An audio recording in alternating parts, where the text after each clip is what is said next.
Greetings, y'all. This is Michael Romeo, and I talk about books. Welcome to my channel.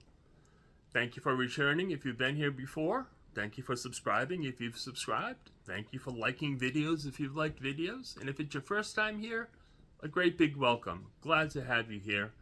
Hope you stick around.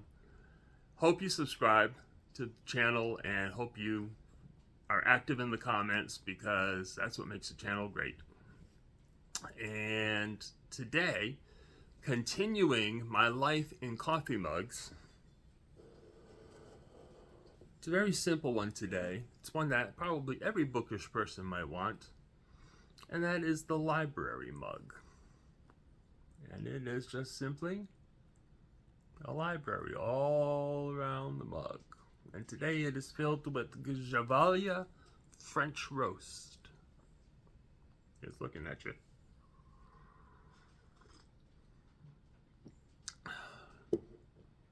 Oh, made it a little strong today. Oh, well. Today, we're going to play a game. And it's one that I got the idea from Ollie at Criminali a long time ago. I've been on YouTube now for 2 years, and it was definitely in the first half of my YouTube adventure. And I don't remember if he called it what I call it, or if he called it something else. But anyway, I'm calling it Kindle Roulette. And that is, I'm going to randomly scroll through my Kindle. I'm sorry, it's on a charger, so it's got, oh, maybe I can do that. There we go. Randomly scroll through my Kindle. And whatever book we land on, I'm going to talk about. And I thought today we'd do 5 books. 5 random books from my Kindle collection. And this could be bizarre, because I do have some weird stuff in here. Some really archaic and esoteric stuff secreted in here, along with the bestsellers and the literary works. So, oh, Toby looks like he wants to get up. Let me help him up. Come on, Toby. Come on.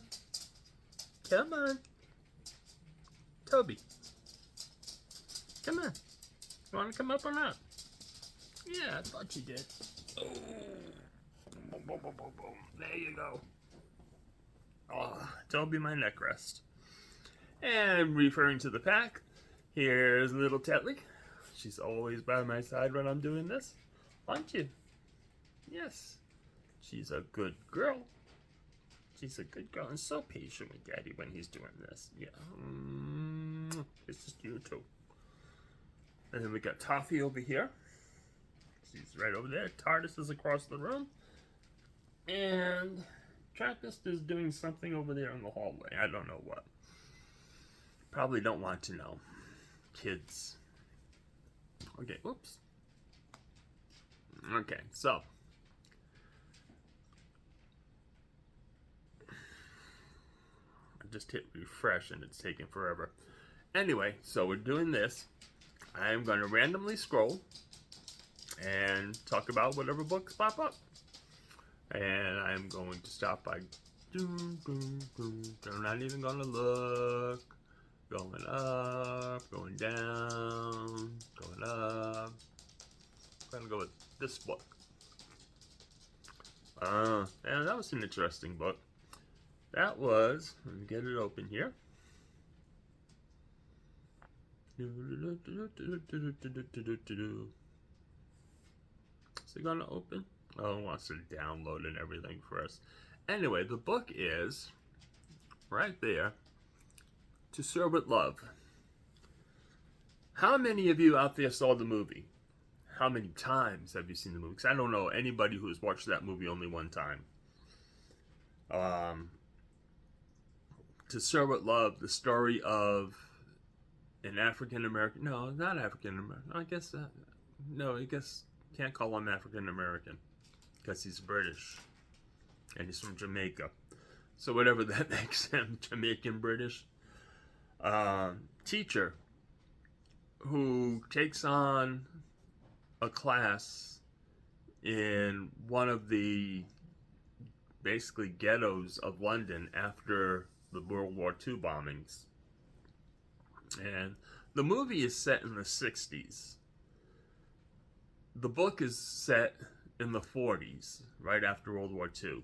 As a matter of fact, the teacher is just out of the war and takes on teaching these hoodlums.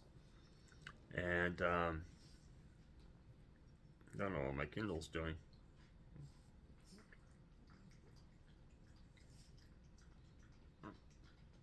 My Kindle's playing weird. Downloading now. It's taking forever because I want to show you the cover so you can see what I'm talking about.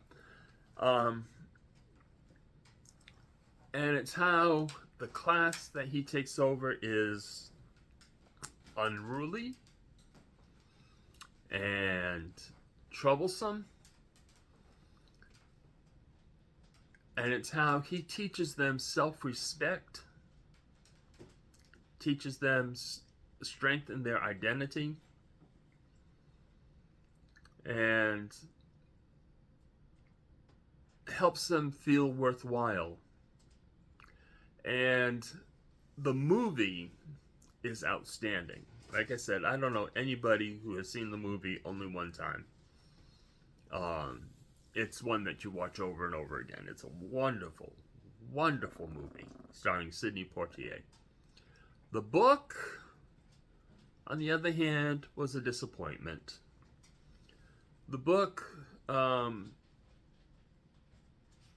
didn't have the immediacy of the movie. It didn't have the tension of the movie. And it's one of those rare times where the movie was better than the book, I have to say. And since my Kindle is not behaving and letting me show you the cover. Oh, there we go. No, it shows it and then disappears. Wait a minute.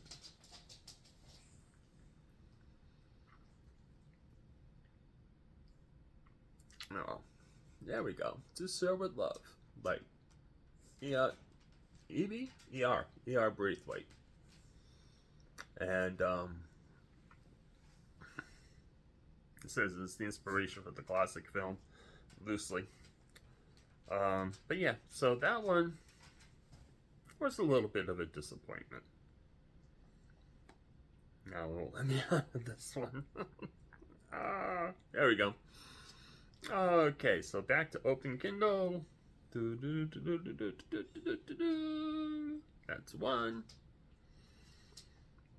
And we're going to find another random book. I'm going to start scrolling. Scroll. I think I just accidentally. Oh, okay. We're scrolling slowly. Probably because we're charging while I'm doing this. And go up, go down, and go over to this edge. What do we got? This is one I'm looking forward to. It's called Motherless Brooklyn. And I've seen clips from the movie, and it looks utterly intriguing. And I wish I could get you. I know what I'm going to do. I'm going to go to Goodreads and get you the description, because it sounds like a really intriguing book. And I don't know, I'm sure some of you out there have seen the movie. Maybe some of you have even read the book.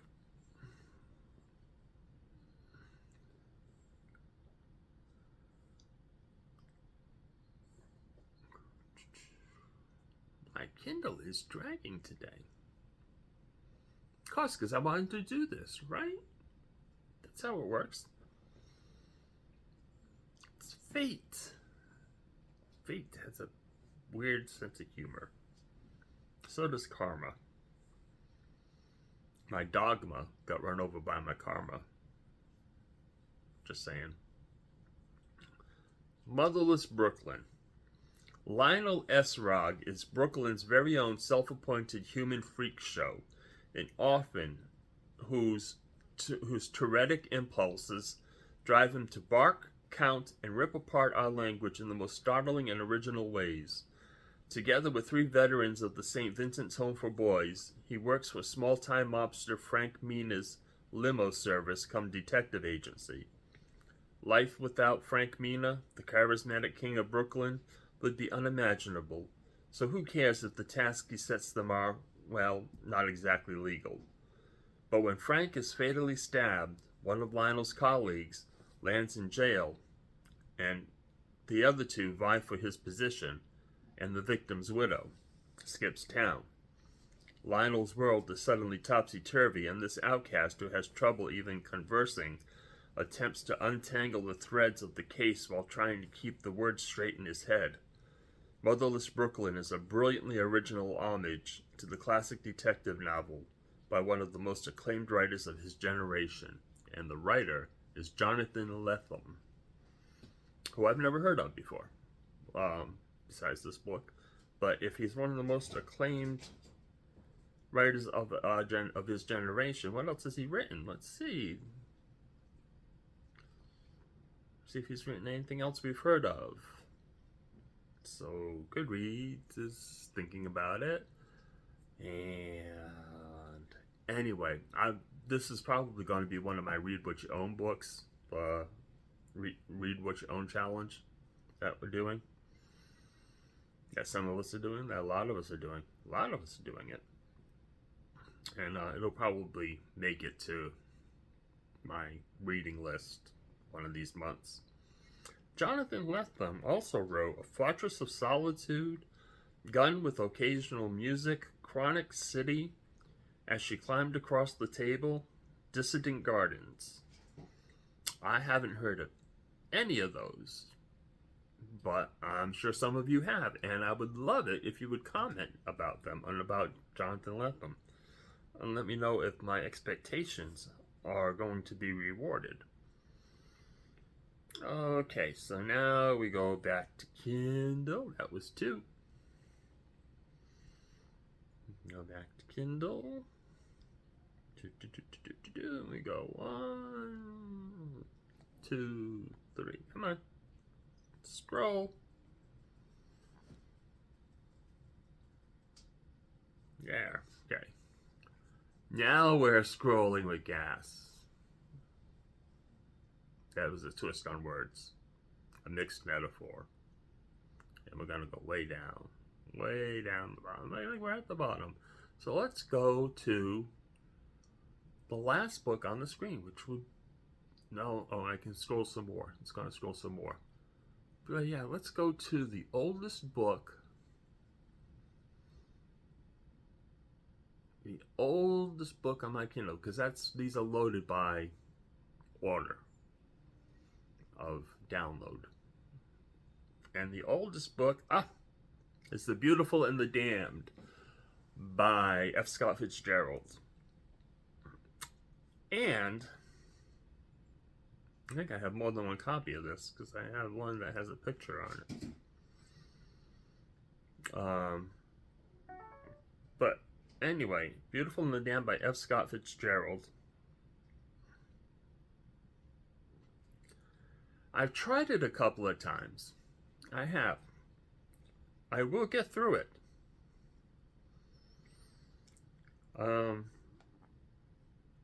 Because I am an F. Scott Fitzgerald fan, and there's no reason why I shouldn't like this book. And I think it's just been my mood when I've tried to read it. Because I can recognize that the writing is spectacular, like everything F. Scott Fitzgerald writes. I know some of you don't like The Great Gatsby. I think The Great Gatsby is brilliant. And,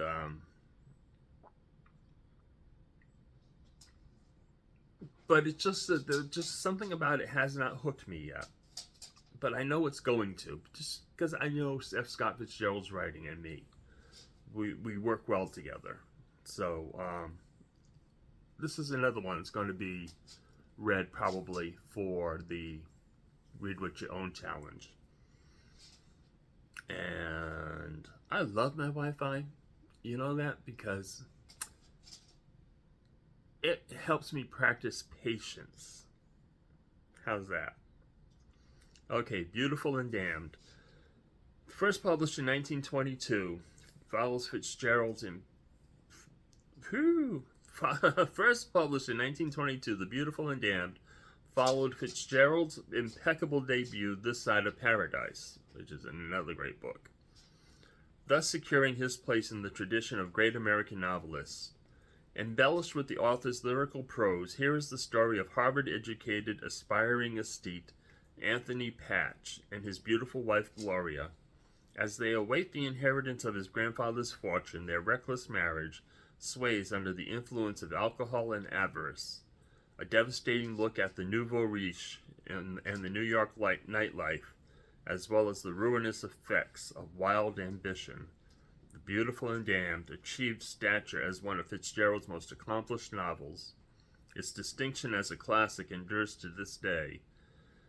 Pocketbooks and rich classics present the great works of world literature enhanced for the contemporary reader. Well, we don't need all that.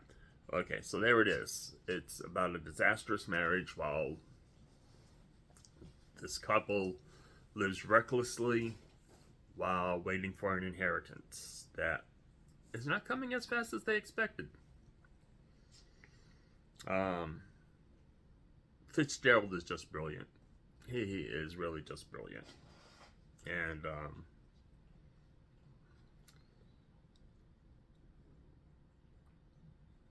I look forward to giving this one another shot. So now let's go back to Kindle. That was 3. Yeah, no, there we go. Okay, so scrolling again. Maybe. Okay, it's catching up. And we'll scroll again. And we'll scroll again. And we'll scroll again. And we'll scroll again. And we'll scroll again. And we'll scroll again. And we'll go with this one. Ben Bova, my favorites. Ben Bova is a sci-fi author whose works I've always been curious about. I've never read them. Ben Bova, My Favorites, is a collection of his favorite of his own short stories. I'm not sure if that's egotistical or not, but anyway, it's he put together the favorite of his stories of what he wrote, and put it in a book. Ben Bova also is known for a series that I want to read someday. It's a long series called the Grand Tour series.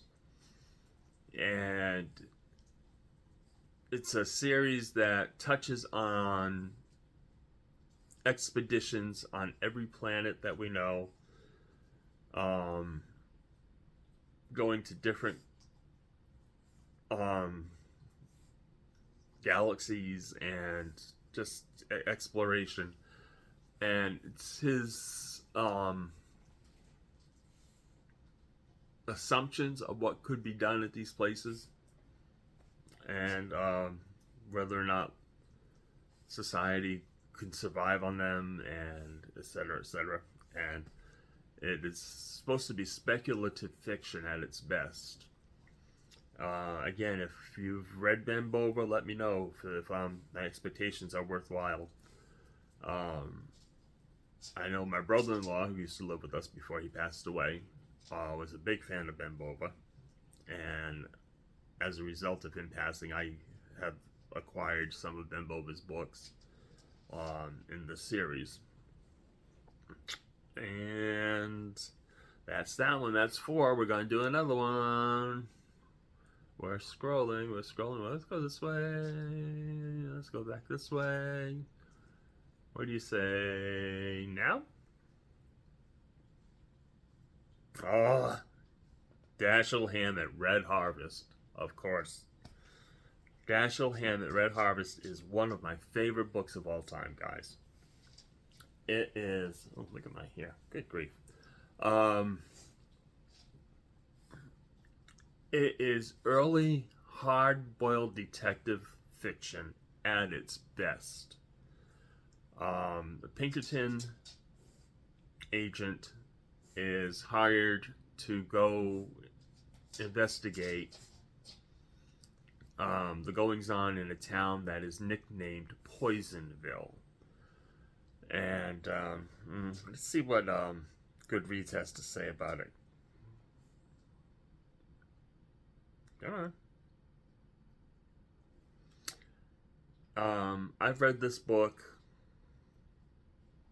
I don't know how many times now.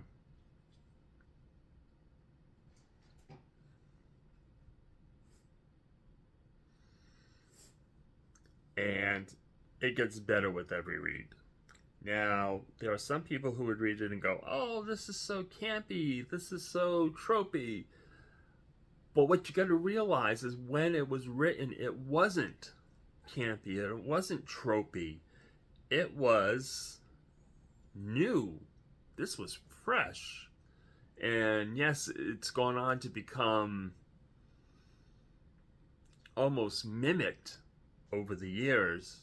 Because there's a scene that is so vivid in the book of the police in one car chasing the villains in another car, and everybody hanging out the car windows with guns firing at each other as the cars are racing down the road. I mean, we've all seen that in cartoons, we've seen it in other movies, comedies and serious movies, but you gotta remember, Red Harvest is where that began. That was the first place that kind of scenario happened, was in Red Harvest. And the way they describe the book, when the last honest citizen of Poisonville was murdered, the Continental Op stayed on to punish the guilty, even if that meant taking on an entire town. The Op, it was in Personville, derogatory nickname aside, as the result of a letter to the Continental Detective Agency in San Francisco from Donald Wilson, publisher of the local paper, asking for an agent to visit. No other information. As soon as the op arrives, the body count begins, and it starts with his client. Red Harvest is more than a superb crime novel. It is a classic exploration of corruption and violence in America, and one of the greats of 20th century literature. See, it's not just me who thinks so. It says so in Goodreads. One of the greats of 20th century literature. Published in 1929. Dashiell Hammett's best book, by far. Some would claim that that would be The Thin Man. Others would say it's The Maltese Falcon. Others would say it was The Glass Key. All of them are great. Dashiell Hammett was not a bad writer by any means. And all his books were great. But Red Harvest is his pinnacle. And I really highly recommend it to y'all. So that's it. That's 5 books. 5 books on my Kindle Roulette. It was kind of fun. I think I can polish it up a little better and do it again with a little more pizzazz. Again, I thank Ollie at Criminale for the idea that, like I said, gave it to me. It has to be at least a year ago, if not longer.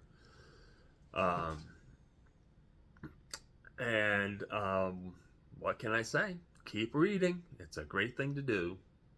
Talk to you again soon. Bye.